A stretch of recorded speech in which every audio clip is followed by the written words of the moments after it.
A new climate report has just been released by top experts, and it says the planet is in peril. And there are dozens of signs that indicate exactly that.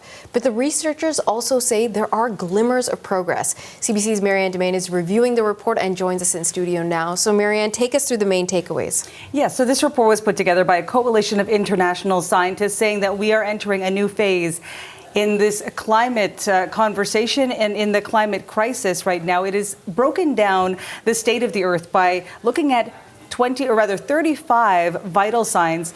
Those are things like methane gas, global tree cover, fossil fuel consumption, and it is found that 25 of those 35 vital signs are at extremes right now, and that's concerning partly because of the failure to phase down the fossil fuels and the use of fossil fuels, and that's leading to extreme weather. So here's more from one of the study authors. The global ocean temperatures took this dramatic step change where the records were non-overlapping with any previous years. We're having these heat waves and floods and hurricanes, and they're becoming more frequent and more intense and leaving trails of devastation worldwide. People are having to pay for these. We have to experience them. And if you're not the one that's experiencing them, you are part of who is paying for them. Talking about the extreme weather, we are preparing for Hurricane Milton, set to hit Tampa Bay, Florida on Wednesday. And we saw yesterday, Natasha, how it was rapidly intensifying, starting the morning off as a Category 2 hurricane, quickly escalating and strengthening to a Category 5.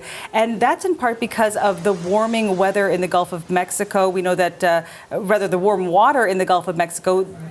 Milton is actually the third fastest intensifying storm on record for the Atlantic, and that plays into what one of those study authors is talking about, how the climate and the changing climate is leading to this extreme weather. There are a lot of graphs in this study, and it is talking about the changes in global sea ice, the world surface air temperature, and then, of course, what we're talking about here, the warming ocean waters.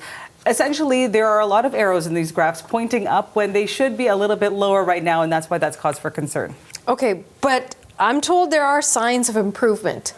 What are those? Yes, so there is that messaging that we need to go greener and cut back on the fossil fuels. That is the big message here, especially in looking at the vital signs of the Earth, which, according to this report, aren't doing very well. But there's a decreased forest loss in the Brazilian forest right now. That's a good sign, and increases in solar and wind energy consumption. So here's more on that front.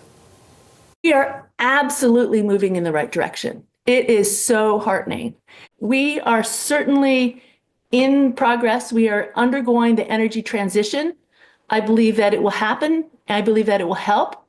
And people just need to know that what they're doing is helping. But again, more needs to be done, and that is the message also in this report, painting quite a dire picture overall. Natasha, they're saying that the priority should really be phasing out fossil fuels altogether. Okay, thanks so much, Marianne. You're welcome.